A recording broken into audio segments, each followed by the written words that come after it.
निवडणुकीनंतर पुन्हा एकदा पवार विरुद्ध पवार हा राजकीय संघर्ष निर्माण होण्याची शक्यता निर्माण झाली आहे।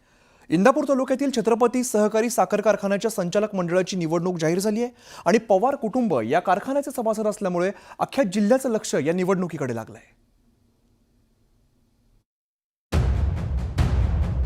छत्रपती सहकारी साखर कारखान्याच्या सभासदांमध्ये पवार कुटुंबातील दिग्गजांचा समावेश आहे। अजित पवार, श्रीनिवास पवार, राजेंद्र पवार या कारखान्याचे सभासद आहेत।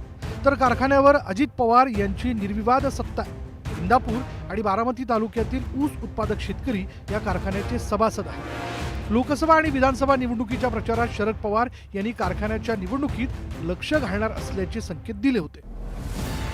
या निवडणुकीत अजित पवारांच्या सोबत मंत्री दत्तात्रय भरणे असतील, तर विरोधात शरद पवार, सुप्रिया सुळे, राजेंद्र पवार, श्रीनिवास पवार, हर्षवर्धन पाटील आणि पृथ्वीराज जाचक असणार आहेत।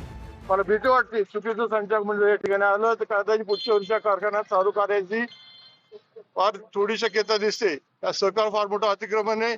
या छत्रपती ह्या सहकाराला साखर देण्याला दिशा दिली त्या कारखान्याची दशा संचालक मंडळाने केलेली।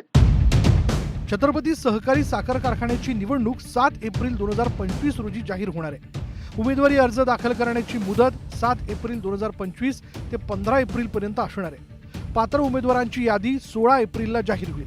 18 मे रोजी मतदान आणि 19 मे रोजी निकाल लागणार आहे। जर महाराष्ट्रामध्ये इतर ठिकाणी जर असं काय राजकारण असतं तर त्या ठिकाणी अजित पवारांनी नक्कीच तिथं प्रशासक नेमला असता, वेळेत निवडणुका पार पाडण्याचं काम केलं असतं।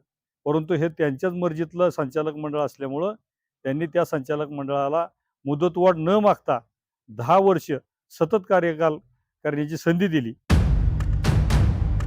छत्रपती सहकारी साखर कारखान्याच्या निवडणुकीत शेतकरी कोणत्या पवारांसोबत आहेत हे दाखवून देणारी असणार आहे। त्यामुळे लोकसभा आणि विधानसभेसारखीच ही निवडणूकही चुरशीची होण्याची शक्यता निर्माण झाली आहे। मधुकर गलांडे, न्यूज 18 लोकमत, इंदापूर।